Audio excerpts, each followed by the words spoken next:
Welcome to Inquiry into Self. So, as we notice more and more this that we are, this infinite, unknown, the alive immensity, we discover that all the ways that we used to try to anchor ourselves don't work. What am I? And, we maybe used to be able to title ourselves by our career, or by our degree, or by our husband and wife or children or parent father relationships. But they're so superficial, they're so temporary. Life will constantly invite us into not knowing what we are. Maybe now we're in a new neighborhood, or our car is gone and we don't know what we're going to drive, or our job is gone. Whatever gets dropped out of our life is another opening into recognizing I'm not that. I'm not that. I'm not that. It's a very untethered way of being. It turns out it's what we've always been. Our attempts at tethering have been tying ourselves to a ball floating on the ocean, to steal from a book I was just reading. So, where we don't have a role.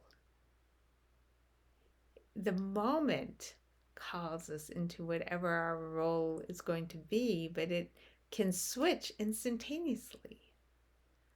We don't have even a role. So there's this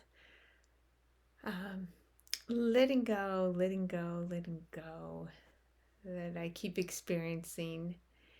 And for me, I've come to call it that this moment, what is happening this moment, is the imperative. In other words, it's the only thing that's solid, the only thing that's unavoidable, inescapable.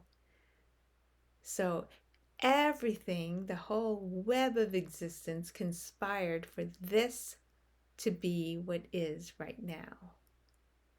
And whatever shows up, a stain on my clothes, whatever, electrical outage, a health challenge, whatever it is, that is the imperative. And all of existence couldn't happen. All the amazing beauty happening could not happen, but for this to be so right now. It's really great, actually. So if I find that the equipment I've got to use at the hospital is broken, now I'm trying to figure out how I'm going to get my job done, that's the imperative. Or, I'm waiting for somebody, or I'm the one who's late. And I would want to go into a moment of guilt that I'm late. That's the imperative. Not that I want to apologize, but there's no need to feel guilty. That's the imperative. One of the benefits of resting and noticing this imperative is not just the sense of space, sense of emptiness, the sense of availability, because there's no defending, there's no structure, no constructs, no identity. But there's also this innocence, no one's keeping track. No one's taking account. There's no marks to earn. There's simplicity. There's innocence. Everywhere there's innocence.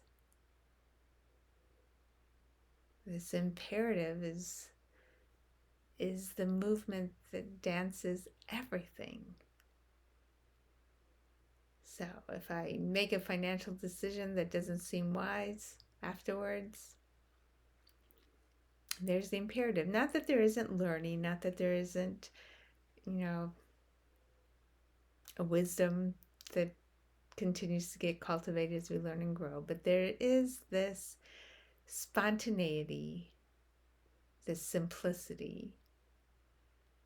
And in this simplicity, there is no hierarchies.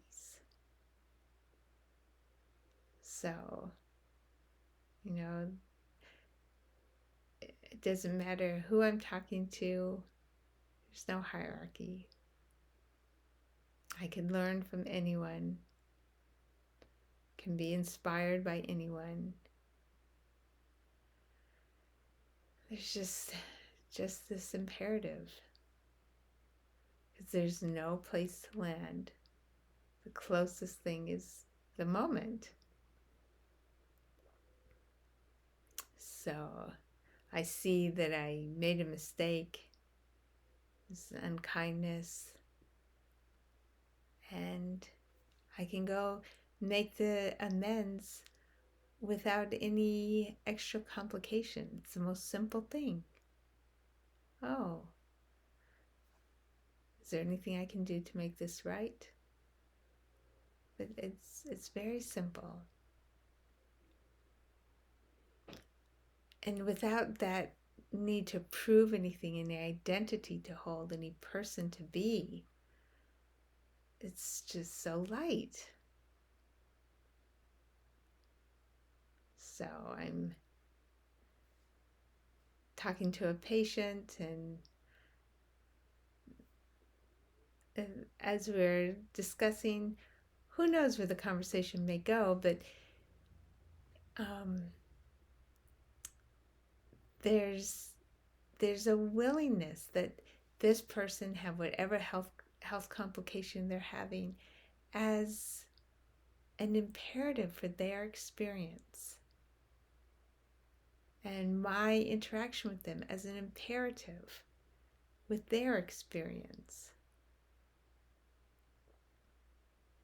So I don't have to go into why is this person suffering. So often we have a loved one who's suffering, and the why questions come out. The real why is because everything conspired for it. It's just the imperative. And you feel the way that just has a letting go and a letting go and a letting go, with no place to land. The spaciousness is unavoidable. There's nothing absolutely known. There's what is here,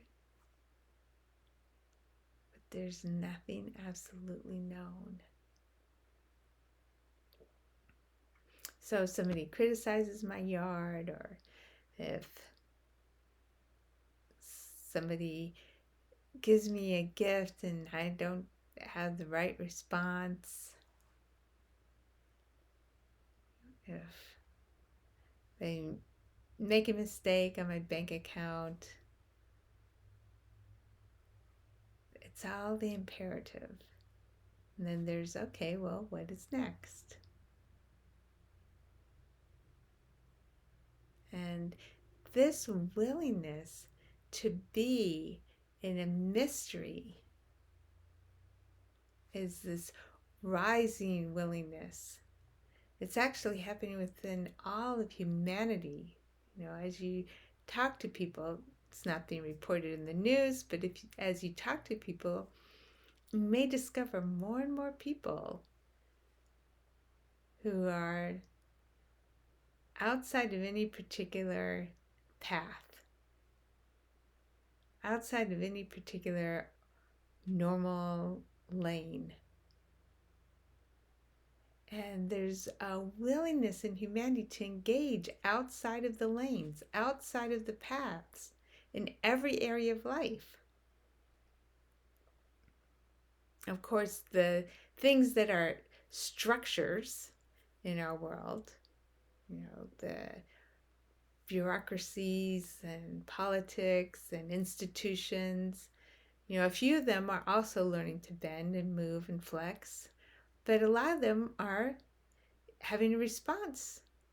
And their response is even more evidence that this flexibility is getting so big, there's no controlling it. As the institutions try to grasp for some kind of stability, there's a recognition that there's actually more and more unknowingness, more and more untetheredness coming to the foreground. So as you encounter things in your day, it doesn't have to fit, right? You notice that? It doesn't have to fit what we thought. The discovery is more and more here. The curiosity is more and more here. And the untetheredness, the lack of a place to land, is actually one of the biggest hallmarks that we're not in known territory, that we're not creating our egoic structures, that we're not trying to pretend a separate identity. The no place to land, that's what we are, the bottomless fall. What's here is what is. This is the imperative. So I just want to honor this that's happening in all of humanity and honored in you as you're noticing it in your day, noticing it in your rising being. Maybe it's 0.5% of the time, maybe it's 10% of the time, but there's a willingness to be untethered, to have no place to land, to acknowledge this imperative, this empty space that we are.